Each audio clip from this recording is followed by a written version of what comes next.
Do not worry about the pace of your twin flame journey. What that means is that there is a certain wisdom in the soul which is governing your process of healing and your awakening. When you met your twin, for instance, you didn't decide that I'm going to meet my twin at this age or at this time, and these are going to be my challenges. Or when you incarnated in a certain kind of a family or religion or culture, you didn't think that I am going to incarnate here and these will be my parents. It just happened. The soul aligned with certain things, and this is how it took place. So, when you went through some sufferings in life, again, you did not choose, but you learned some lessons and you came out, from those experiences none the wiser. Did you choose to learn like that? No. It's the soul that is choosing and the soul that is going through experiences. And it is especially true on the twin flame path that the soul is awakening. So it's already a path which is steeped in spirituality, in spiritual truths. Simple things that you can do, definitely, I have shared from time to time, here on Patreon, where I've gone deeper into explaining that if you're simply walking this spiritual path with a certain commitment to seeing it through, with a certain faith, and a certain openness to divine guidance, that guidance will keep directing you, redirecting you, and aligning you with the correct teachers, the correct information, the correct messages. Every moment of your life, you can receive these messages, and every moment of your life, you can feel the hand of the divine with you, protecting you. And every moment of your life, you can feel that you are being directed in a certain direction. There is a direction in which you're going, there is no directionless stuff that is happening. And in fact, every experience that you're having in your life ties into that, nudging you further along in that direction of your complete awakening. So, there is no need to rush it to go from step 1 to 100, because I know that you come across a lot, of stuff like that. When it comes to your twin flame path, you're so desperate in your mind about manifesting your twin flame in the 3D, because you feel that the 3D person holds the key to my happiness, and their presence and absence make all the difference to how I am feeling within me. This is a falsehood. So you want to do anything to manifest. So you force yourself to detach from your twin flame when internally you've not matured enough to detach. You're forcing detachment when there is no intrinsic maturity to that state of detachment, because detachment is intrinsic and is ever present after your awakening, because you realize your twin is within you, it's your own soul, there is nothing to do there, there's no 3D person to run after. Naturally it happens, but you may not be ready for that experience yet. And if you force it, it becomes painful and it doesn't work. Even if your twin contacts you, it is not really very wholesome, it doesn't feel good, and you again, you start to go back into the density of your thoughts and heavy emotions and your expectations and your litany of complaints from your twin flame and all that stuff. It resurfaces because there was no deeper maturity. The soul has to reach a point of maturity, right? And even if I share something with you now, maybe you will consume that information very, very deeply 1 year from now. 1 year from now, maybe you will say, oh, she told this to me 1 year ago, and now it is making sense to me 1 year later. Because you became ready 1 year later, and that is fine. What is wrong with it? What is wrong with us becoming receptive of certain energies, certain information, certain wisdom at a different point of time than when it is dispensed? There is nothing wrong with it. There is a divine order. There is nothing wrong with life. There is nothing wrong with the universe. And there is nothing wrong with anything. There is nothing wrong with the ascension the earth is going through. There is nothing wrong with the matrix. There is nothing wrong with the density also, because it is just showing to us a certain point, at which it needs to touch that point from which it can bounce back up. It's like a ball. If you want the ball to go up, what do? You hit the ball on the ground. It touches the ground, and then from there it gets the thrust to go up into the air. So, even to rise up, you need to touch the depths of darkness. And an example will be, as deep as the roots of the tree can go, the tree can be very, very tall. Very, very tall trees have very, very deep roots. So you touch the darkness, you touch the density. The earth as a planet is touching density, or has been touching density for quite a long time now. And what is the inflection point, after which it bounces back? Somewhere we are the ones who bounced back. We are a part of that energy, especially as twin flames. We feel it, where we aid with the bouncing back, the ascension process. These are the cycles of the planet. Even if you study geology, or you study, the various ages through which the planet has gone through, you will see the cyclical aspects of the way the planet works. In physics, you will see this as well. In your own, you will see this in economics. You will see how the economic cycles vary from inflation to recession to depression, and then, so on and so forth. It keeps happening. Cycles are the nature of anything which is natural, right? The moon is going around the earth, the female body is experiencing that, especially that cycle in her own body. And then the earth is going around the sun, so we also experience solar cycles in our system, in our existence. And we go through the cycle of birth and death to keep learning, to keep evolving, to keep kind of having opportunities to reconnect with the truth of who we are. The soul matures through this experience of life. But this is such a grand macroscopic picture. And you didn't do nothing. You didn't do anything to meet your twin flame. Why would you not be okay with allowing the journey to play out the way it is playing out? This takes certain spiritual maturity to just take a step back and just let things be and see and align with the right wisdom as it comes to you. It might come to you in some form, in some way, it, in some redirection. Sometimes there are people who say, don't learn through contrast. You should not learn through contrast. You should already have the lesson. How can you already have the lesson if you don't go through the contrast? Then the already held lesson is somebody else's experience, and it becomes a prescription for you, right? So while a part of you may want to take in on the prescription of somebody else, if you trust, that guidance and that wisdom, there might be a deeper part of you that wants to go through the contrast, and you may still arrive at, the same conclusion that was prescribed to you by someone else.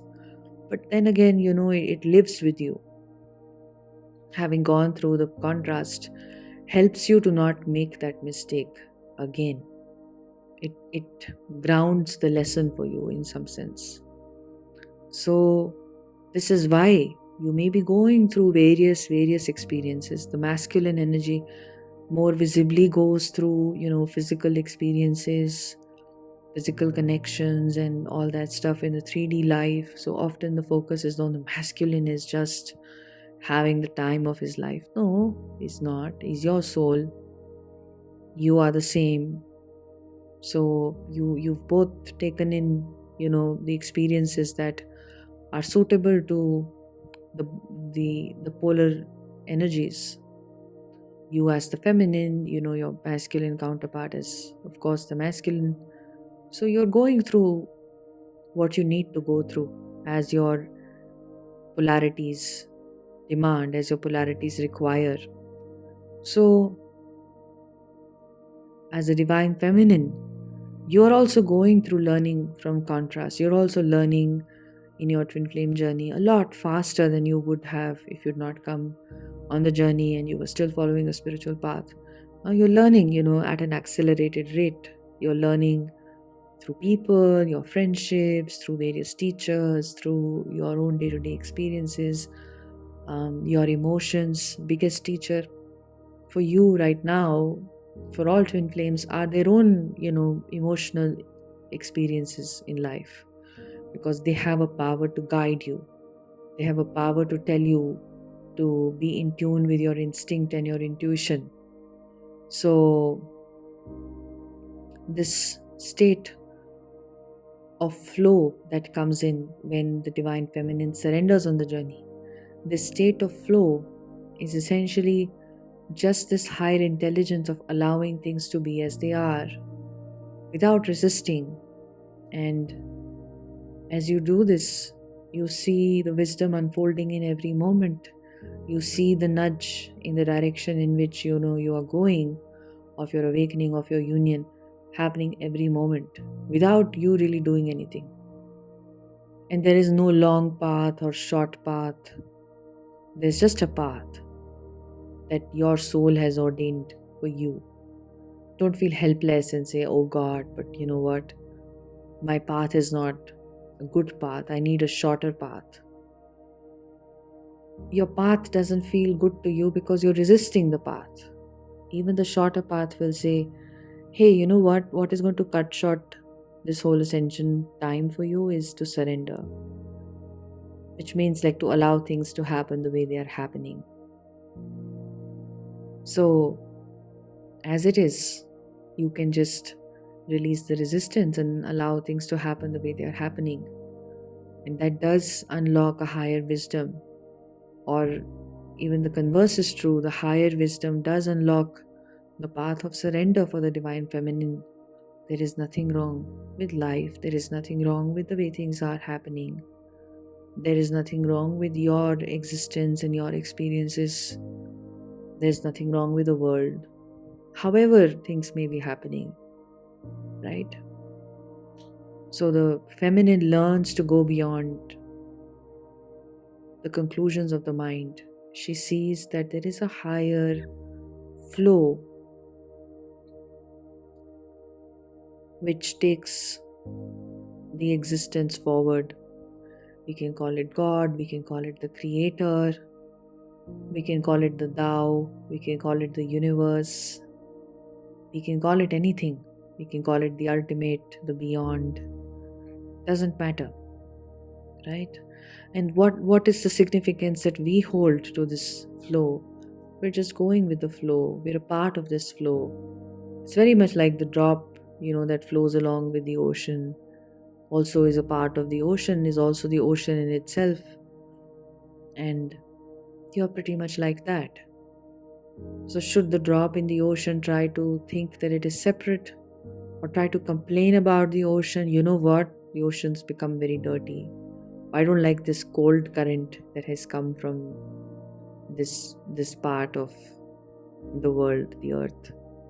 I don't like this hot current, or I don't like the meeting of these two currents. No, it's just flowing with whatever is, with the comfort or the discomfort, right? Sometimes the drop may get evaporated and become a part of the cloud and then may fall back again as rain in a different part of the world altogether, right? So, or she may become a part of the groundwater, the whole water cycle that you studied in school. It's very interesting. There's so many spiritual lessons from these simple things that we study, in our early years of life. Just from nature, just from the observation of how nature works. We know we are a part of this. The human mind has construed itself to be something bigger, with trying to do things which are, of a certain scientific caliber or a certain intellectual capability, where it has tried to reward overcomplication of things or overcomplicating things like policy solutions, economic solutions, political problems we have, certain developmental problems that we have, in the world, in various economies. Um, we've made the solutions be very, very complex, and in the complexity we think that there is wisdom, but there is always wisdom in simplicity. Nature is teaching us that there is wisdom in simplicity.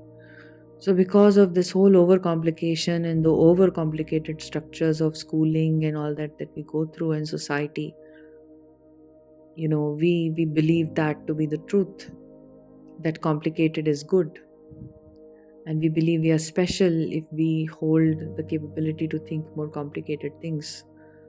We become more intelligent like that. If we can't say a simple sentence, we have to go all Sheldon Cooper on it in our minds. We want to elaborate and like explain it in more complex words.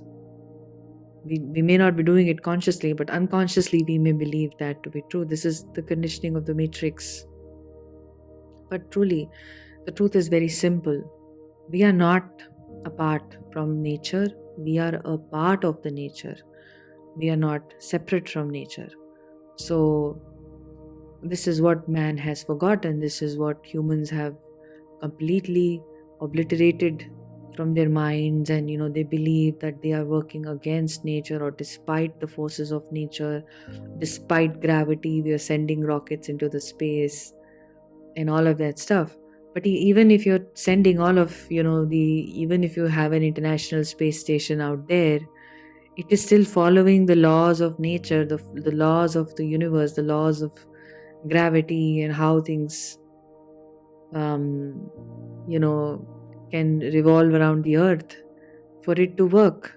You can't kind of go against certain laws and principles that are already placed there in the universe. You have to go with it. So it's not to say that science is always at war with nature or the spiritual aspects. In fact, there is a certain need for both of these to come together. At the intersection, is where union happens. Not just twin flame union, but a general balance, a balancing of energy of the outside and the inside, the curiosity and the peace, the feminine energy, passivity, and the masculine energy, activity. So you're just a part of this whole system. And the same thing is reflected in your journey, that allow the journey to be what it is. Go with it. Don't do anything to resist it.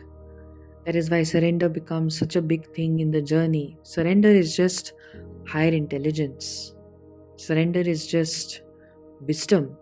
Surrender is not for, the one who is still struggling in ego and mind and, contradictory thoughts. Then you find a way to work through your contradictory thoughts.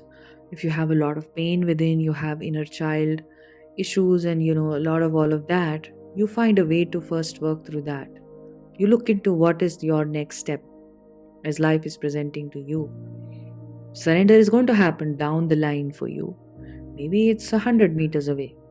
So you don't think of leaping from 0 to 100 meters, or because it's going to be imaginary leaping. You're not really going to leap. You just take the next step that is presented to you in your life, maybe through a challenge that is coming up or through some emotional upheaval. Hold awareness, allow that to show you the next step and the next step and the next step until you reach that state of surrender, right? So this is all I wanted to speak about. There's no need to, resist the flow of life. I've been meaning to share this for a few days, and I didn't. I'm glad that through this podcast, I'm able to share this. And if you wish to work one on one with me, all that information is in the first link in the description. As you click on the first link, it takes you to a web page where you can see the types of sessions that are there, the pricing, and what we do in these sessions. We go very deep. We do deep healing work. We work at an intuitive level, and my guidance helps you for a long time to come. And you can email me to book a session at a mutually convenient date and time. We set it up. And if you wish to subscribe to my Patreon page, there are lots of videos on Patreon that I upload.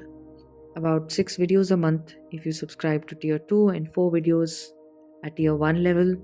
And they go very deep. There are lots of how-to videos, mini workshops, lots of explanatory videos and channeled messages.